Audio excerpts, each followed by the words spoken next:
Thank you all for joining. My name is Luke Macaulay. I'm the wildlife management specialist for University of Maryland, and I work with a lot of forestry folks, grassland improvement efforts, deer management, human dimensions of wildlife surveys, and other things as well. So feel free, if you have any questions, to email me directly or call me, and happy to help with any of your wildlife management needs. So with that, I'm going to stop my screen share and let John start his presentation this week. And we have a great audience here. John, you've drawn a lot of people. People care about oaks, so it's really cool to see this level of engagement. Thank you all for joining. Go ahead, John, if you want to share your screen and take it away. Thank you, Luke. I appreciate that. And I think maybe they caught my name, and I've seen some of the stuff I have on YouTube as well on other forestry presentations. I'm just kidding, of course. Thanks everybody for joining me. This is John Hooven, and I'm the forest stewardship educator and master logger coordinator for the University of Maryland Extension. I handle the entire state. If anybody's got any forestry questions, you can send them my way. I think there's I did not include my my email, unfortunately, but it's jhooven@umd.edu for anybody that knows, and we'll get that up in the chat so that way you have it available. My background, basically, I graduated in December 2021 from SUNY ESF up in upstate New York, and started down at in Maryland as with the Maryland Forest Service as a forester for the Somerset, and as a project forester and county forester down there. And then I jumped over here to University of Maryland back in February, and I've been creating all kinds of havoc ever since. And I hope I can help you out with any questions that you have with regards to the forest. So without any further delay, we'll get started. So basically, you all probably know oaks. Oaks happen to be the richest species of tree genus in North America. The amount of species diversity actually increases as you head southward to Mexico. The oaks are in the order Fagaceae, and fossil records indicate that the oaks genus has been around for better than 55 million years. So it goes back pretty long ways. The oldest record was found in Austria. Here in North America, we have fossil records dating back to 44 million years in North America. The types are grouped by physical characteristics that are genetically related to each other. We have three different distinct groupings of oaks. Those are the red oaks, the white oaks. And although it's not a distinct group, I threw the live oaks in as a separate group, and I'll explain that in a second. So the red oaks are characterized, they're in this section Lobati, and I ain't even going to try to pronounce that other one, Erythrobalanus. I'm really good at that kind of stuff, by the way. But red oaks typically are leaves with bristle tips and spined tip points. The leaf veins project beyond the tip, and the leaves can be lobed, toothed, or entire. Entire, of course, meaning that it's a completely smooth edge. However, there's still a bristle tip at the end. That's one of the most distinct features of the red oaks. The acorns can take 2 years to mature. So trees that you see out in your woods today won't actually produce acorns until 2025. These particular type of oaks are high in tannins. So the acorns that they produce, if you were to eat them, would be rather bitter in taste. As a matter of fact, see, it's a bitter acorn, and that's how you know the red oak. So they typically will germinate in the spring. They're acorns. They have an open grain type of wood that is pinkish to reddish in tint. Now, the live oaks that we were talking about before are actually in the group of red oaks, but the distinctive difference between the live oaks and the red oaks is that the live oaks actually are an evergreen type of oak further south from here, that they actually will hold their leaves through the winter, while the red oaks and the white oaks will actually lose their leaves during the winter time. So that's what I think is one of the distinctive features that I think allows them to be a little bit different than the white oak and the red oak group. Now, that aside, they still have the bristle tips at the end of the oaks, at the end of the leaves. White oaks, on the other hand, and this is a picture of Quercus alba. The white oaks actually have the rounded leaves at the ends, and their buds are also rounded. That was one thing to point out about the red oaks, is that their buds are actually pointed at the end. It's a good distinguishing thing to know if you're trying to identify what type of oak you have during the winter time. The acorns only take 1 year to mature with regard to the white oaks. The acorns are actually sweeter, and the bark can be gray, and it can also be flaky. Now, the exception to that, of course, is the chestnut oaks, which have deep furrows. Now, I'm singling out chestnut oaks. There may be other oaks that also have this distinguishing feature in the white oak family, but I'm just using the chestnut oak as a particular example. The most interesting thing with regard to the white oaks is their close-grained characteristic in the wood. It's a plastic-like coating in the cells, and it makes them superb for making barrels. The biggest difference between the red oaks and the white oaks is actually the grain. The red oaks is actually porous, and you could actually draw air right through a piece of red oak grain, a piece of red oak wood, as opposed to the white oak, which is a closed grain. Of course, the Y oak, which is famous here in Maryland, and actually Y Oak Park is right around the corner from us.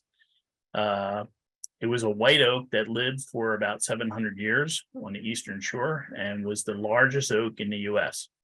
Unfortunately, it came down in a storm, but I understand that its protege are living all across Maryland. The acorns were collected and dispersed. There is another section of oaks known as cirrus, but they're not native. It's the sawtooth oak, and it belongs to it's a potentially invasive species, but it's very popular for wildlife, and we'll see that in a future slide. Here it is right here. That's the sawtooth oak right here. But again, that's Quercus acutissima, and it is actually a very popular oak grown here and naturalized here in Maryland. That's very good for wildlife. So that's one of the reasons why it's been incorporated within the state. So we have 21 native species of oak throughout the state and 1 naturalized species. Of particular interest are, the white oaks. We have post oak, the bare oak, bur oak, overcup oak, swamp white oak, chestnut oak, etc. And then coming back over here, you have the red oaks, including northern red oak, pin oak, and on down. Willow oak is actually a red oak. So if you ever take a look at a willow oak, it looks like a willow leaf, but it does have a tip at the end that indicates that it is in the red oak family. So all the good things about oaks, you would think the mighty oak is the king of trees, but let's not lose sight of the fact that trees are mortal.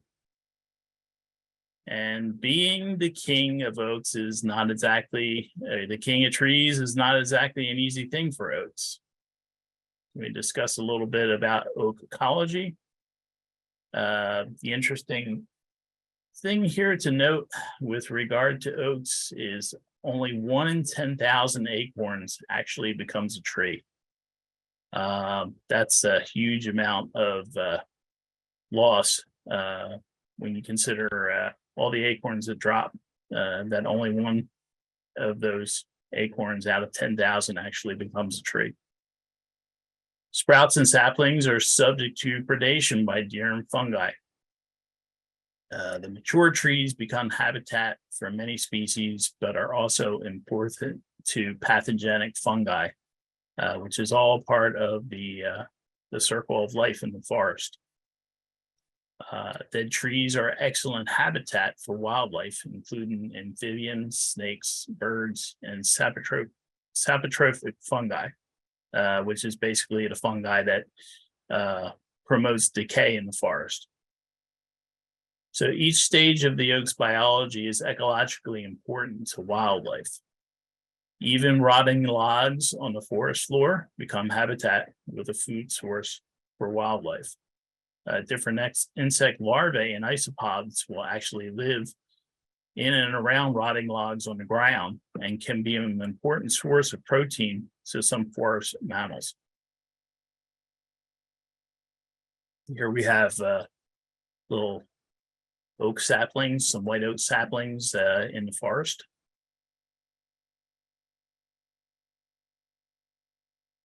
I borrowed this slide from Open University, which is actually based in Britain, but there's oaks in Britain, and they're very similar to our oaks here in the US. So I figured it would be a relevant slide to put in here.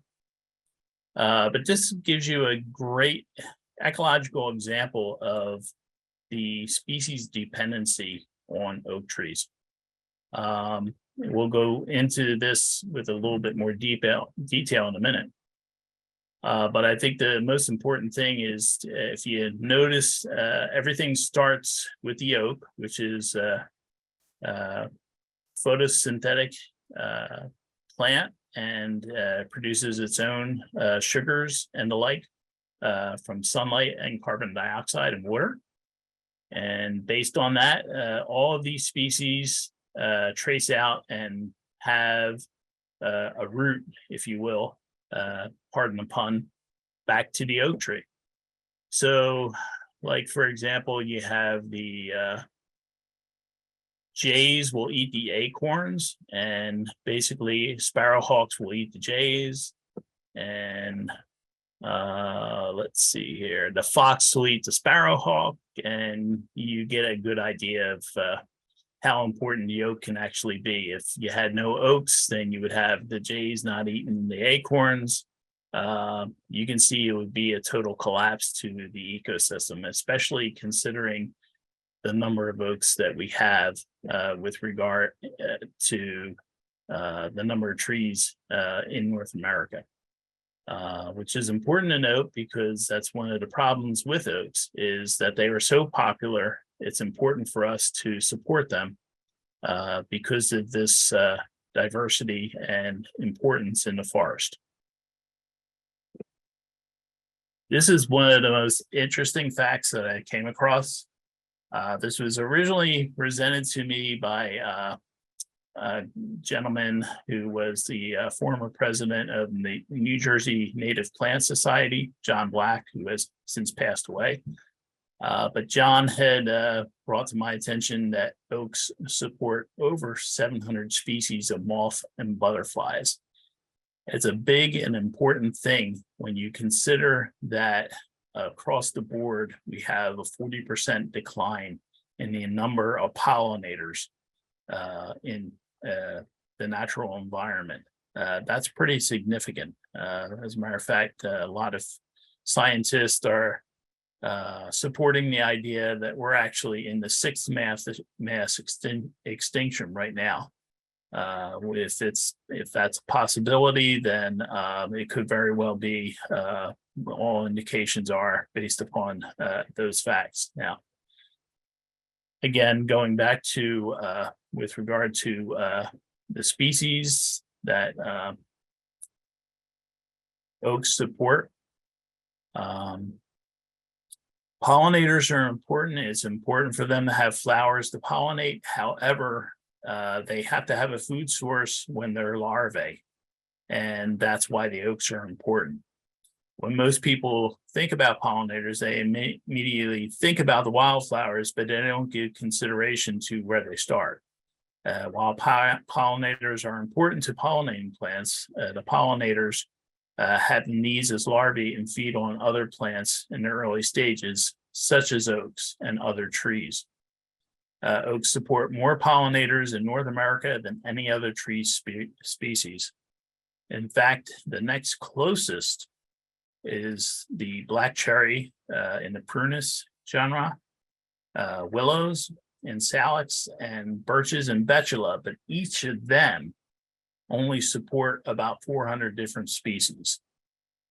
When you understand this niche partitioning, species become dependent on specific species and are not necessarily generalist.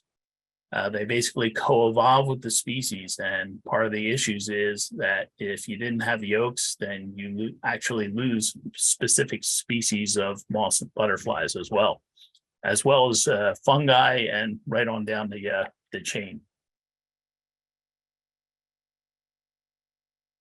Now, just to give you a comparison, wildflowers in comparison do not support as many species as the oaks themselves. As a matter of fact, it's the goldenrods, that the Solidago, that actually support about 115 different species. So you can see that's a dramatic difference between the oaks and the trees and herbaceous species that they support. The next, of course, would be the asters at 112. And it basically goes on down from there. So basically, if you want to support pollinators, the thing to do is you should be planting oaks in your nearby forest areas for the sake of the pollinators. But there's other things that also are dependent upon the oak trees, and these are oak galls as an example. And oak galls are actually, if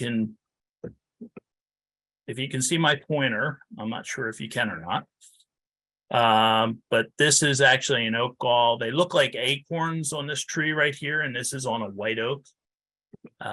What these actually do, the galls are created by an insect, and they actually cause a swelling in the leaves. And what happens is their larvae live inside there, and they will basically feed off of the leaf itself.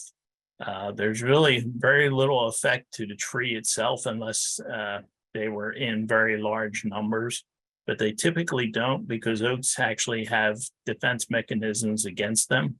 And also the galls themselves will be predated upon by different types of insects.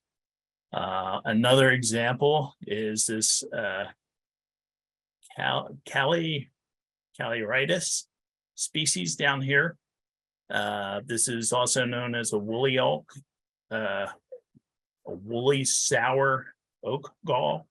As you can tell by this woolly appearance with the strawberry markings on it. And once again, there's actually a gall wasp that's living inside of there. and will eventually get to an adult size and then leave the gall and live its life cycle all over again in another tree. So the food provided by the galls is what they live on. And again, that's something that the insect itself actually forces the plant to create. It's actually quite a fascinating way of doing it. Now, the interesting thing, once again, these are all species dependent. There's over 700 different species of galls that call Quercus a host. Quercus, of course, being the genus of oaks.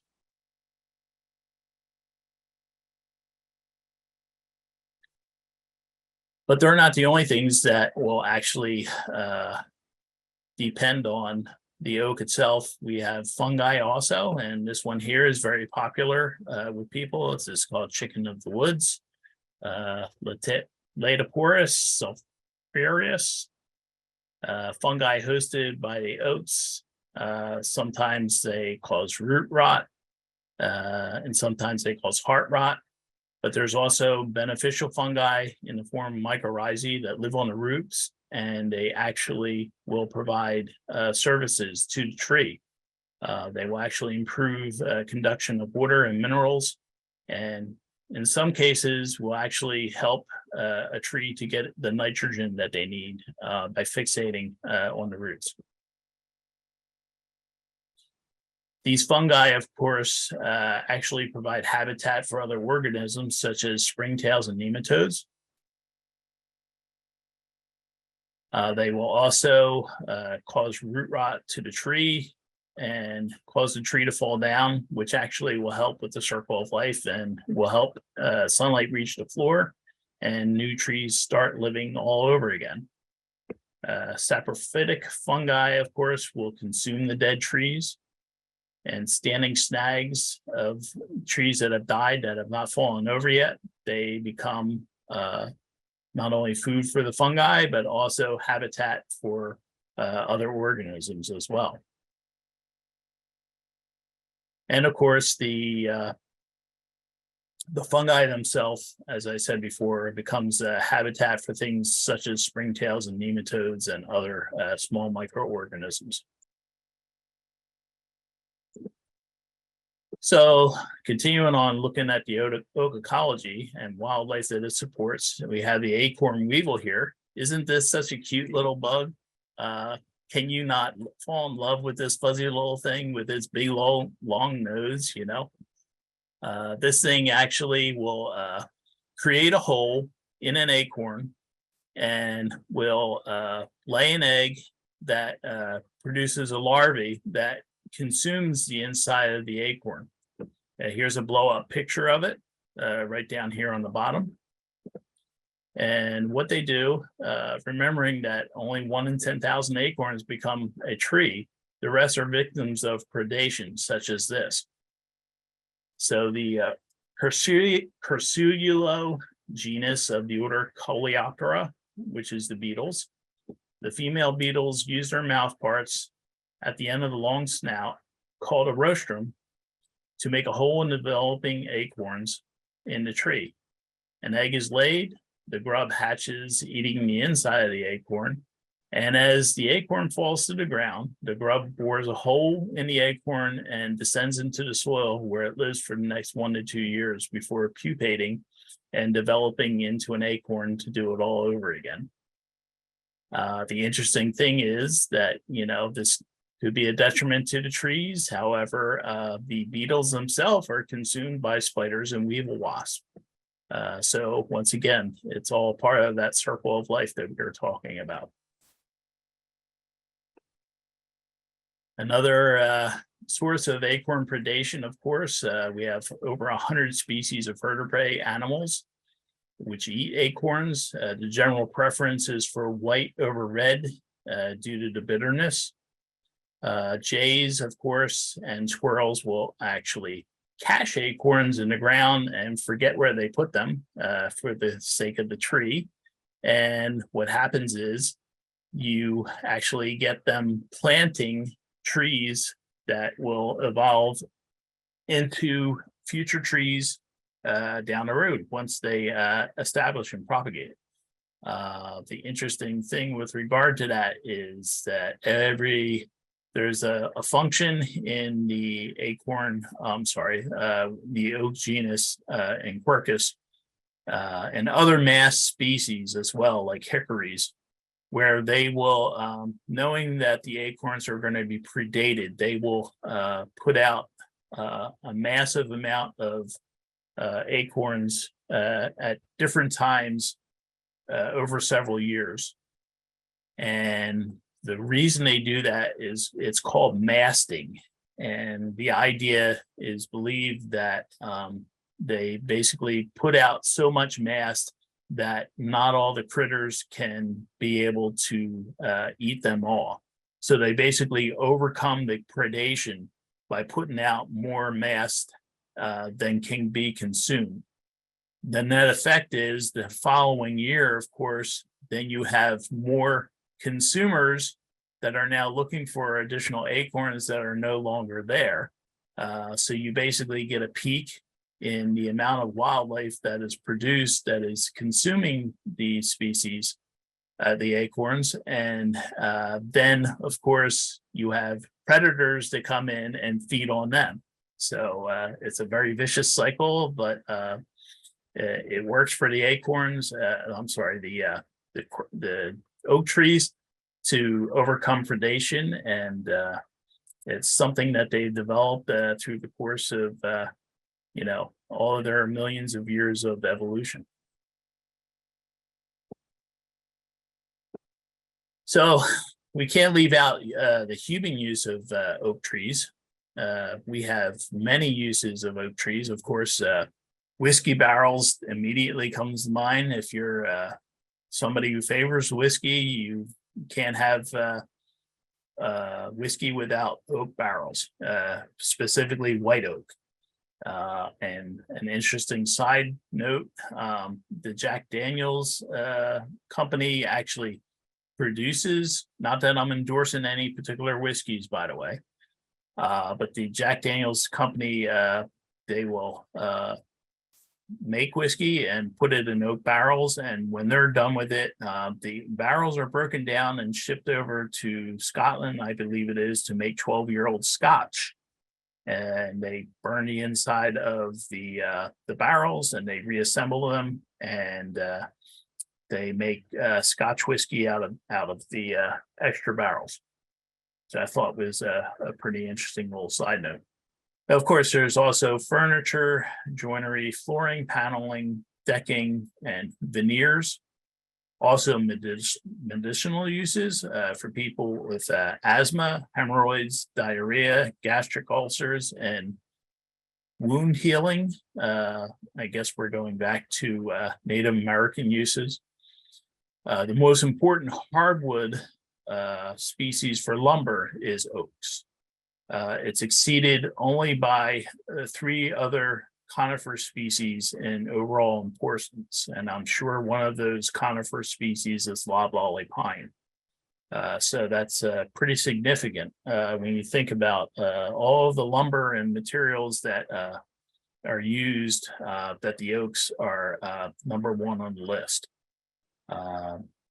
There's a remarkable demand for oak in an ecological perspective. And when you think about all the demands that oak trees are put through, not only by us people, but by wildlife itself, you start to see this picture being painted of the trouble with oaks. If you see over here also, there is a piece of wood right here. I'll read what it says on it, but it was this board foot of lumber, which was a red oak, was sawn from a tree growing within Garrett State Forest. Thanks to scientific management, the State Forest of Maryland produced more than 77 of these board feet every minute of every year. That's an incredible amount of red oak to be produced. You see a little ship in here. This is actually the USS Constitution. It's known as Old Ironsides, which is its nickname, which was actually made out of white oak. White oak happens to be so important to the U.S. Navy that to this day, they still maintain a forest of mature white oaks in Indiana for repair purposes of the USS Constitution. And now we get into the whole point of the seminar, and this is with regard to the trouble of oaks. So one of the biggest issues most recently, especially in the Delmarva area and Maryland, Pennsylvania, happens to be the Mid-Atlantic area, and actually up into the Northeast, happens to be oak decline. Of course, resource allocation is finite. So the resources that are allocated for reproduction, they can't always be allocated for things such as growth and repair. If the trees lose or leaves as a result of something like what used to be called gypsy moth, which has now been renamed spongy moth, the resources it takes to relief after a defoliation event takes away from the tree's ability to grow taller, wider, and reduces the sugars to be stored for future use. So effectively, what you have going on here is that there's several things that are happening right now with regard to oak species that are affecting and stressing the trees out so that it's ultimately leading to their death. As the saying goes here in the saying from the National Park Service, death by 1,000 cuts, if you can imagine, which makes prevention of oak decline difficult because the stressors can vary both over time and by location. And of course, we have invasive species. This one, of course, came in the late 1800s in Massachusetts. This is spongy moth, which was formerly known as gypsy moth. This invasive species happens to be prevalent now over just about most of the eastern half of the United States in various areas.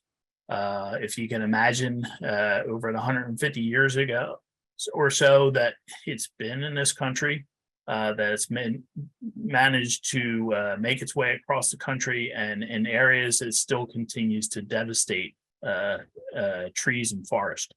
This particular picture is from New York State when I was working there as a forest health technician for New York DEC. And at the time, we had a particularly bad summer in 2021, and we could actually see entire forest of oak trees that were defoliated. Now, the good news is that they would send us out to survey areas, and what would happen is by the time we got out there, the trees were re-leafing, so it was actually pretty hard to tell where the damage was done. That's a good thing, but the bad thing is, of course, that this creates a tremendous amount of stress on the trees, and they can't put those resources into storing for the year or acorn production, etc.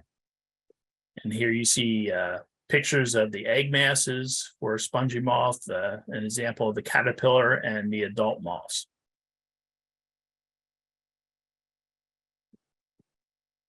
Another issue that has been slowly creeping into our area, actually is probably a little bit more prevalent out in Western Maryland, is oak wilt.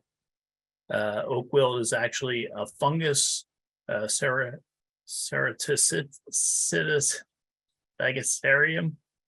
I love the Latin words. They always trip me up. It was first discovered in the Midwest in 1940s. The insect, the Nididui beetles, is actually a vector, but it's also can be spread by animals and wind. And what winds up happening is it causes premature leaf defoliation. The fungus basically gets in there and stops production. What also winds up happening is as the tree tries to put its defense mechanisms in place to stop the fungus from doing its thing, it basically suffocates itself or actually dries itself out, because it basically cuts off all the water supply to the tree, and unfortunately the tree winds up dying. This is something that I know some states have been treating aggressively, including New York State. What they actually do, unfortunately, the fungus can come in with the beetles, so they keep an eye out for the beetles. But once it actually gets into an area, the tree can actually, the fungus can actually spread through the roots of the tree. Because what happens is the roots wind up grafting with each other. So it actually spreads from tree to tree through the root system itself. It can be a real headache to get an upper hand on. You actually have to sever the roots and get rid of the tree where the infection started. Sudden oak death is another issue caused by Phytophoria ramarum. But that's mainly found out in California, but that's something else that's been put on the radar for us to watch out for. Climate change, of course, is another big issue. Unfortunately, trees are sessile in nature, so they can't get up and just walk away when it's too hot for them. The species affected, of course, by climate change, they usually get comfortable where they're at, and they can't evolve fast enough to keep up with the heat. So genetic variation occurs only over generations, and it may take 20 to 30 years for a tree itself to start producing acorns. So you can imagine that the generational life cycle is long, as opposed to like little tiny bugs, which can actually evolve a lot quicker. So as a result of that, the genetic exchange is long. And so it takes a long time for trees to catch up. However, climate change is actually happening faster than the trees are able to keep up. And that's an important note. And as you can see here, the carbon dioxide gets trapped like a puffy coat in the atmosphere. We've increased the amount of carbon dioxide in our atmosphere by 50% since 1750.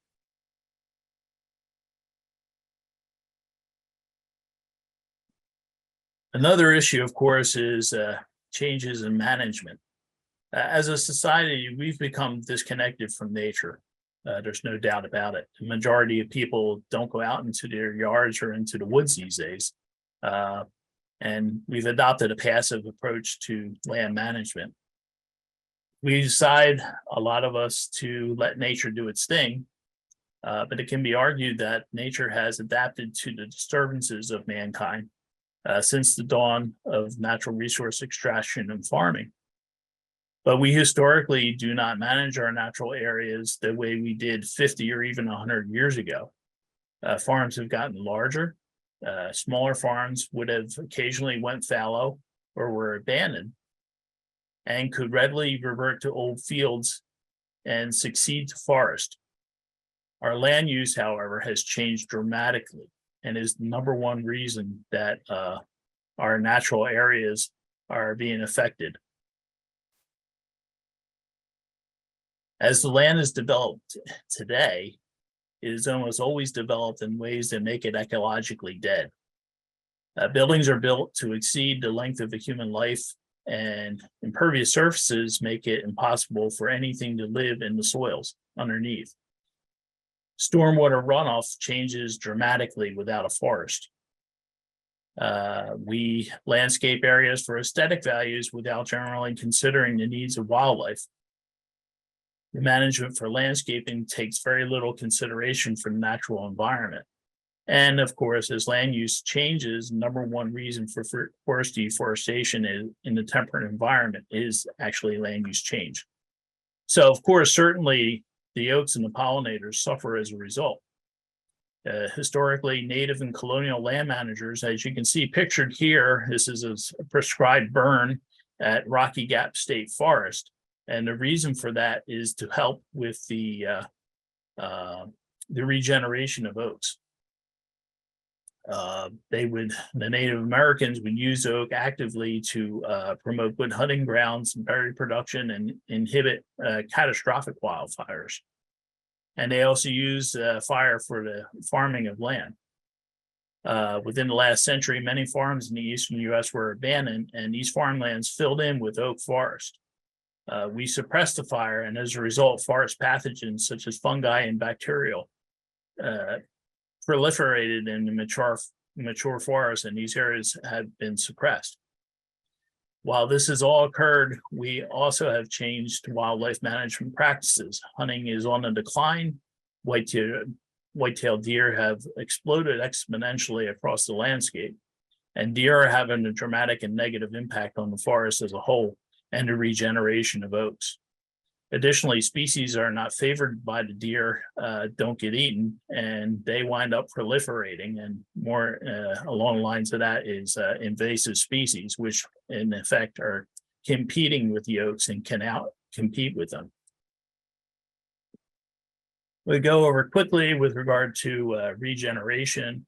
Of course, some of the troubles with regeneration, we have non-viable acorns that they just would never turn into a tree. If we at 1% of the acorns do get to propagate, actually get a chance to do so, then they have to face whether or not they're viable, damping off, which is actually a fungus that affects many seedlings, tree seedlings, and also seedlings and crops. Predation after propagation, wind damage, storm damage, fire, flood, environmental stressors, and of course, if the soil pH is not suitable for them, fertility of the soil, where'd that come from? Drought, heat, frost, and of course, site issues, inadequate sunlight, being too hot, dry, or too much sunlight, depth to the soil surface. Unfortunately, acorns propagate best on bare ground. Too much leaf litter can inhibit growth. Interesting fact, oak leaves do not readily break down, and it is believed that this contributes to their fire dependency. It's actually a fire-dependent species. The bark is actually a little bit thicker to protect it from low-grade fires, surface fires. Other species such as maples will actually succumb to fires of that type. Since the leaves persist in the environment, it increases the risk for ground fires that would clear the litter, allowing acorns to root. And of course, everybody knows the problem that we have with deer in the forest. As a matter of fact, deer leave behind the species that they do not wish to eat. However, they are also reducing their future food sources in this manner. If you look at the woods in the background here, you can see that the understory is basically absent. It's not there. And I know because I remember seeing all different types of heaths and huckleberries and blueberries back in these woods, and there's not a plant to be found. One 150-pound deer can eat up to 12 pounds of food per day. This is a fact that was originally given to me in a presentation I saw with former Penn State Extension professor Jim Finley, who has since passed away. But when I first heard that, I was just completely in disbelief. I just couldn't believe that they actually consume that much. 75% of the diet of a deer can be acorns in the late fall. Many landowners, of course, would like to create more favorable habitat for deer, but this can inadvertently create pressure on the natural landscape, reducing favorable species that are a victim of deer browse. So I guess my point there as a forester, I'm cognizant of the fact that landowners want deer, which is fine. It's just that we have to manage accordingly and offset some of the concerns and things that the deer do to the natural environment. We don't want to create more problems. With regard to regeneration, so I have picture here. The upper picture, small one, is actually oaks regenerating just outside my front door of my house. The picture underneath of it are oaks that are regenerating. You may not be able to see, but they're actually coming up underneath an evergreen. And the deer, they don't want to be aggravated by that. That's the interesting thing about deer. They happen to be rather particular and fickle. So they don't want to be bothered with getting aggravated trying to get their food. So in this particular case, in an area where we have intense deer pressure, we actually have regeneration going on. So the point I'm making here is if we can control the deer, we can have natural regeneration. So it almost goes to say that part of the problem is actually deer in the landscape. The tree over here is actually about 10 foot tall, and I don't know how well you can see it, but basically all of the vegetation on the first 5 feet, which would be about the height of the deer, is completely gone. Anything that was there, the deer ate. And this particular tree grew out of a brush pile. The reason that it was able to grow and survive is because of the brush pile, and the deer couldn't get to it when it was a little seedling. So how do we deal with that? How do we actually help the oaks to regenerate? And see, I have a list here of different concepts, of course, but we really need to eliminate, excuse me a second, my lights went out. Eliminate deer pressure on the seedlings and the saplings. And this can be done through many different ways. Of course, some people may have a controversial idea of hunting. Of course, that's something that is very important to the ecosystem. Hunting happens to be one of the least expensive ways and most sporting ways to deal with the issue, and not to get into particulars on that, because I know it can be a sensitive subject to some people, but it is important. I found this through the research, and this is from Minnesota Extension, hazing and frightening. And the reason I put an asterisk there is because that's going to depend on whether or not that's legal to do in your particular jurisdiction. Because I know, coming from New Jersey, I made a suggestion before about having dogs on the property to basically chase deer out of particular areas. And in New Jersey, they consider that harassment, wildlife harassment, which is illegal. So that becomes an issue. So obviously, you got to check with any regulations and comply with any local regulations with regard to addressing that particular issue. Deer resistant plants, of course. So if you're replanting a forest area, what you can do is you can put deer resistant plants on the perimeter. So as the deer comes up and approaches it, they're like, oh, I don't like this stuff. So it'll go on its way and not realize that there's oaks planted behind it. That's just another way to fool the deer, so that way they don't eat the replacement trees. We got repellents. They happen to be an expensive way of dealing with an issue, especially in a forest setting. Habitat modification, which we basically were just talking about with regard to deer resistant plants. You can modify it so that the plants that have less appeal are on the outside of a perimeter of a forest, and the most important species are in the interior. And the deer happen to be browse lazy, so they just won't go any further. Of course, you see here in the background, we have tree tubes for deciduous trees. This was a planting near the Chesapeake Bay, part of the Healthy Wilderness, Healthy Forest initiative. This landowner actually replanted 7 acres for free and was able to do so through that program. The tubing and the maintenance on the trees are all good for 5 years. But tree tubes can be pretty effective. Unfortunately, they can also be expensive. Other types of mitigation, of course, we have fencing, brush piles. We were talking about that before. That one tree I showed you that was 10 feet tall actually grew out of a brush pile and wouldn't be there today if it wasn't for the fact that it started as a sapling in a brush pile. Slash walls and slash. Slash, of course, is the leftover stuff that the loggers can't use, that do not go to the mills, and they just leave it piled up, and sometimes it's burned.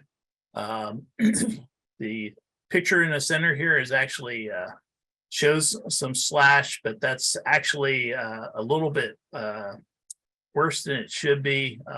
That type of thing is an area that couldn't be replanted because there's just too much slash in the way. It does, however, allow the deer not to get too close, so that way you can have regeneration of deciduous species. The lower right picture is, lower left picture is a slash wall. And that's actually from the Arnott Forest, Cornell University in southern New York. And what they actually did is, as an experiment back in 2017, Cornell started to experiment with slash walls.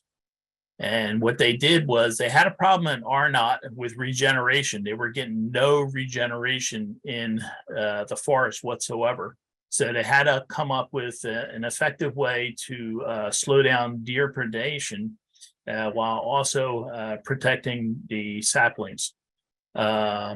So they came up with an inexpensive way of actually using slash after they did a harvest to build these slash walls. And the slash walls basically are 10 feet high by 20 feet wide.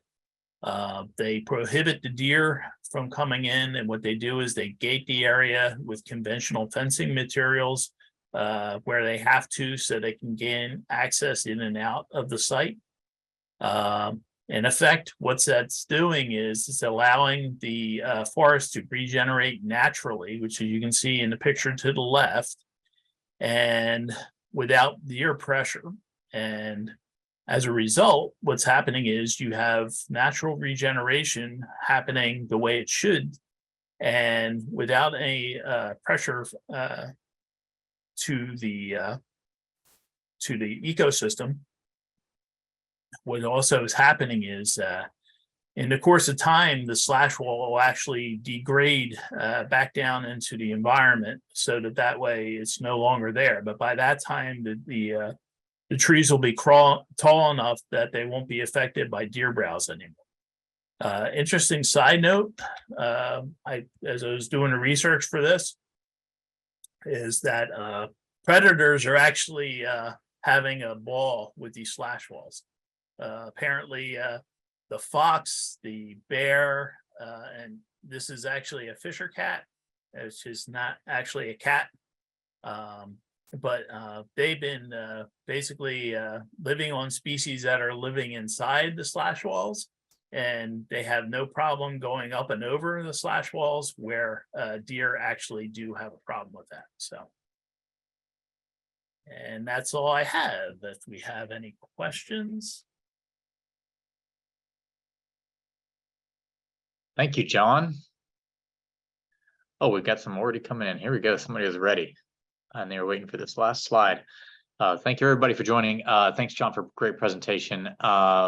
Everybody who's listening, please feel free to type questions into the chat. I see one from Woody here. just click that chat button and type your questions in here. If you need to go, we are coming up very close to the 1 p.m. hour, but I think, John, it's okay with you to stay on for a little bit longer to answer questions, and we will continue this on while we cover some questions. So I'll read Woody's question. He says, your thoughts. 20 years ago, the Pennsylvania folks declared war on deer as the sole cause of regeneration failures. Later, research determined acid deposition was about 50% responsible. Many believe Pennsylvania foresters have lost all credibility. How can the other stakeholders ever trust the foresters again? This is I'll let you take that. Here's the deal. Unfortunately, and this is something that has to be accepted by society as a whole, as most people may know, science most recently, especially since recent times, we'll say during the pandemic, post-pandemic, there's been a lot of attacking of science. Science is not exact. Science is it takes a lot of research, and it also takes a lot of time, and it evolves. So unfortunately, what we knew 50 years ago may not be relevant to what we know today. But that has a lot to do with the evolution. At the time, it was probably the best advice to go on. And unfortunately, that's just the nature of the beast. And that's something that we have to live with. But we have to be very open-minded when it comes to research and scientific investigation. That, you know, it is the best information that we have available from the research that is done. If there's any shortcomings in it, it has more to do with the fact that not enough research was done, and it's all part of the scientific method. I would venture to say that if society thinks that there's a better way of doing it, we would be doing it, but unfortunately, that isn't necessarily the case. We do the best with the resources that we have available. So that's basically the best answer I can give to that question. I can't speak with regard to Pennsylvania foresters myself. I've not worked in Pennsylvania. I've only worked in New York and down here in Maryland, and got my education up in New York State. So I really can't say anything more specifically about Pennsylvania foresters. Yeah, we can always just blame it on the Pennsylvania foresters. You should, I guess maybe one solution is you should just listen to Maryland foresters, maybe.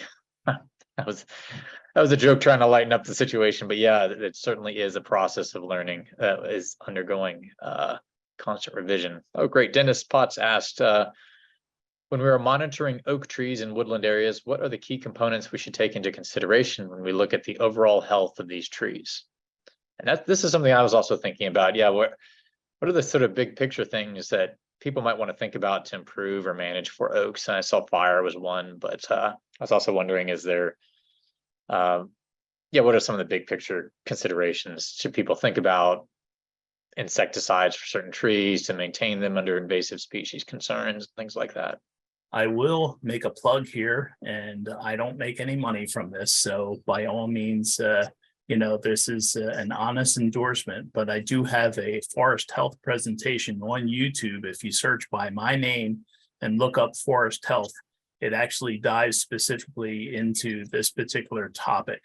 But the short answer is you just basically keep an eye on the trees and look for any. It's really good to be in touch with your woods and your environment. The only way that you're going to know anything that's happening is if you start seeing subtle differences. In my particular, I have 4 acres up in New Jersey, and one of the things that I have been looking at recently, in addition to the deer browsing that's been going on, but also I also have noticed that there's an increase in the amount of tree decline. You have defoliation happening on living trees. That's a good indicator that there's something going on with the roots. Of course, it's kind of a complicated issue. In this particular instance, I also have an issue with fungi in the forest. It could be impacting the roots. Of course, it's a matter of keeping an eye on things and making observations. In my particular instance, what I'm actually observing, I'm seeing conchs on trees, which is definitely an indicator of a fungus happening. I haven't seen anything in the way of any evidence of fungi happening in the soil that would indicate a root pathogen. But some trees have actually fallen down in windstorms. And you can see that the roots were severed.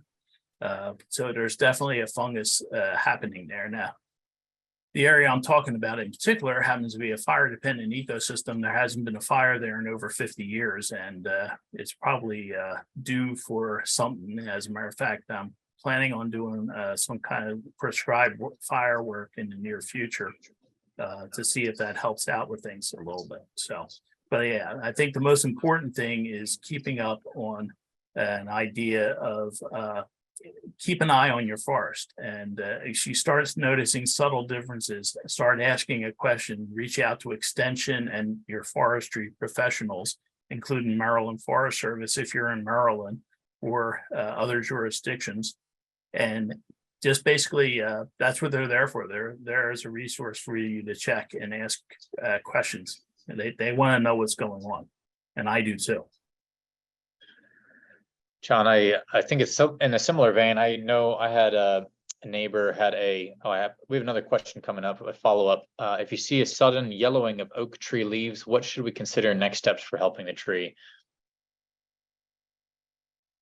That would depend on the environment it's at. If it's something that's happening in the landscape, again, you can contact a forester or an extension person, or even somebody who's into arboriculture, such as an arborist. Always make sure that you're working with a licensed professional if that's necessary in your jurisdiction. But definitely leave it to the professionals. Don't let it get out of hand. Now, the thing about it is, you can always call somebody to come over and take a look at it, and they should be able to give you any advice for free. They'll also, with regard to arborists, they may charge you once they know what's going on.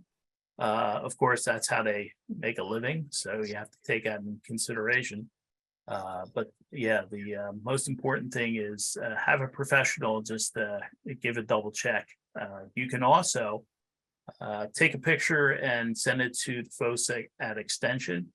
The master gardeners and myself are here to help you with any kind of issues with regard to that. If it's something that we figure that you need to contact a professional for, then we will go ahead and make that recommendation.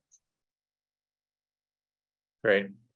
Seems like it could be like fungus, insects. It seems like sometimes you could have multiple causes of the symptom, like yellowing leaves, and you'd have to look in a little bit other symptoms as well.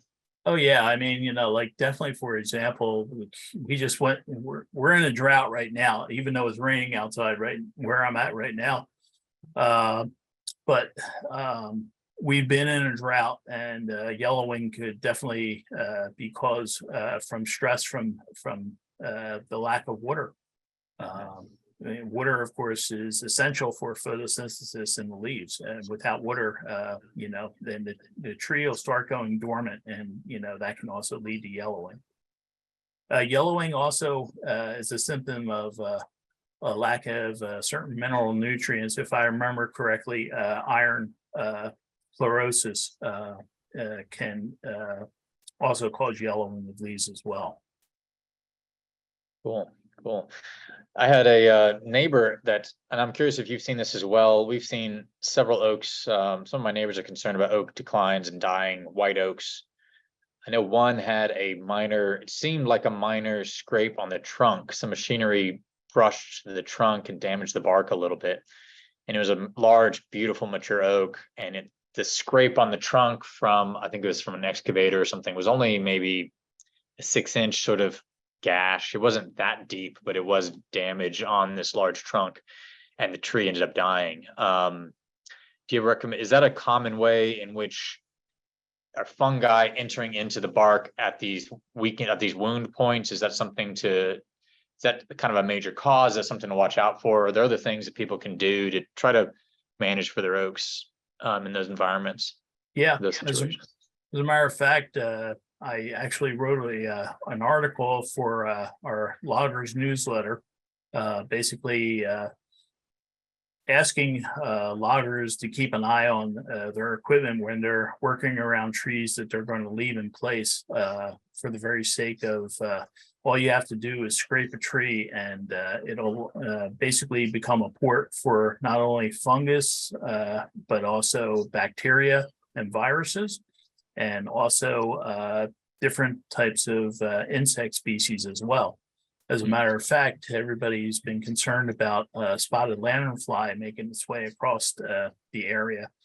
And spotted lanternfly is what's known as a hemiptera, which actually pierces the bark and sucks the sap out. But while that in itself may not be damaging to the tree, it's a secondary pest that actually will get in after that piercing of the bark, which will actually cause a lot of mortality. And those, of course, referring back to the fungi, the bacteria, viruses, and of course, other insects as well. Cool. All right. We had another follow-up. Are oak trees becoming more susceptible to scale diseases?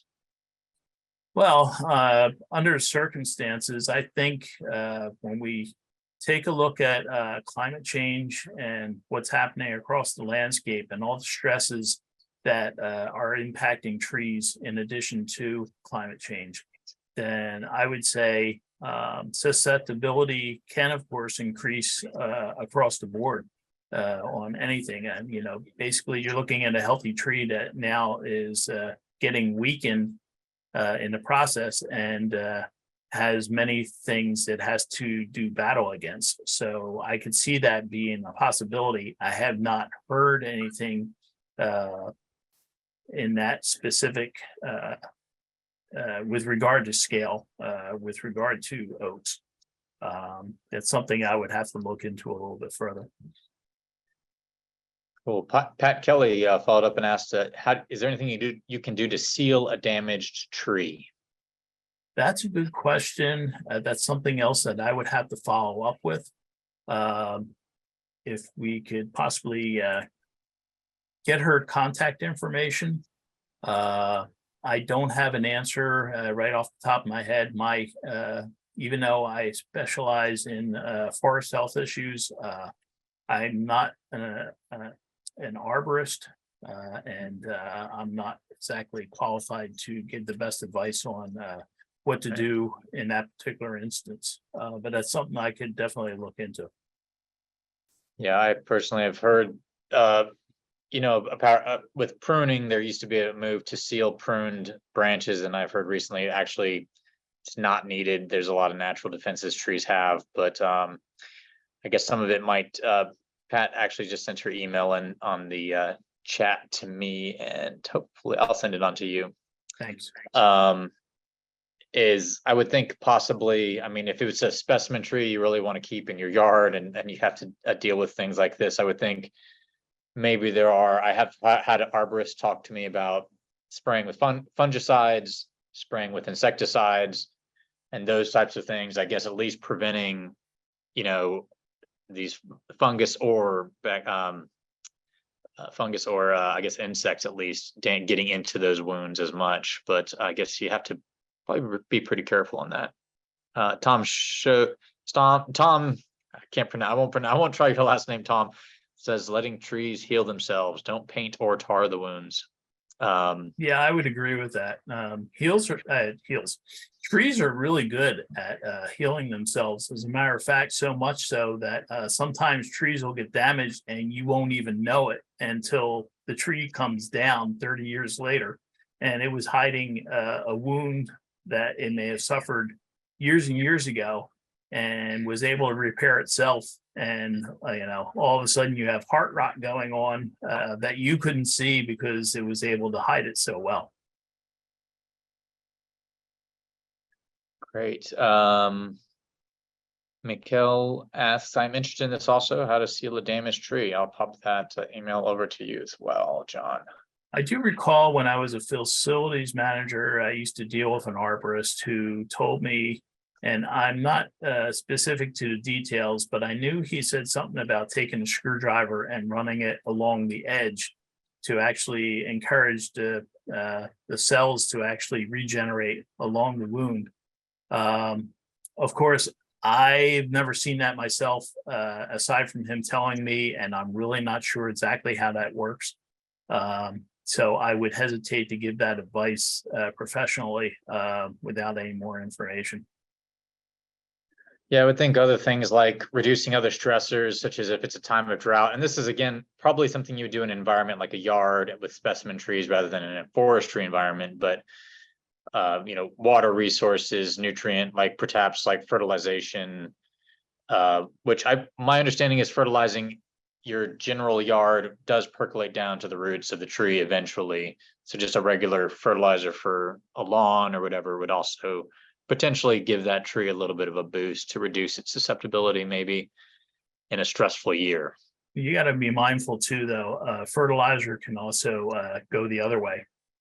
In particular, I remember New Jersey had a 600-year-old oak that was in a cemetery, and they came along and cleaned the headstones of the cemetery, and they killed the oak in the process.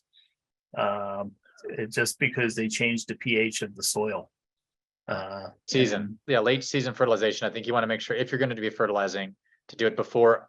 With some of my plants, I say before July, because you don't want the tree to initiate a big burst of growth right as the summer is starting to wind down, and those trees are actually should be starting to put nutrients back into the root systems in preparation for winter. So I have heard that you can damage oaks through late fertilization, and it fosters all this growth at a time when it actually should not be growing. It should be starting to wind down. Yeah. As a matter of fact, it was Tom McVoy's book from the University of Vermont.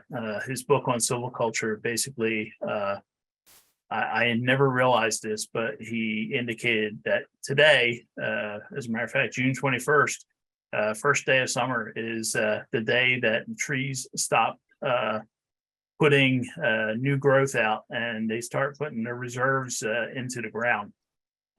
So basically, net primary production with regard to the trees stops today, and that has to do with the sun. Once the sun starts getting lower in the horizon, the trees stop primary production, so that way they're putting all their resources into next year's growth. And basically, so this is the last day of growth effectively for trees based on that information. Interesting. That applied to blueberries. I'm trying to grow blueberries, and I saw that same thing. So I think they mentioned July, but yeah, the solstice is probably a good marker for that to be safe. Great.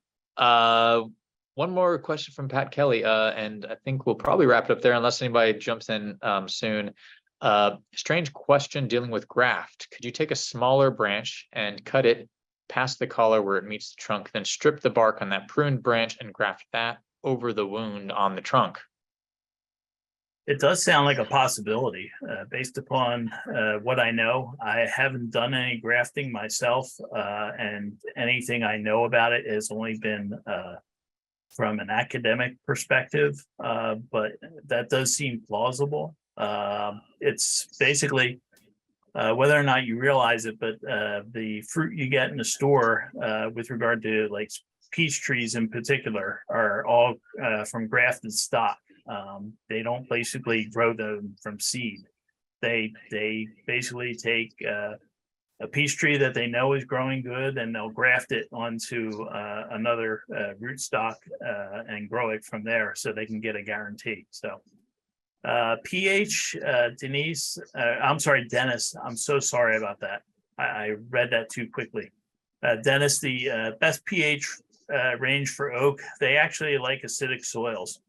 So it's a little bit, I would say, you're going below 7 at that point. So I don't know off the top of my head the best range, but I do know they like an acid soil. Which is really common at least on the coastal plain parts of Maryland. I think up in the Piedmont, do we have more basic soils?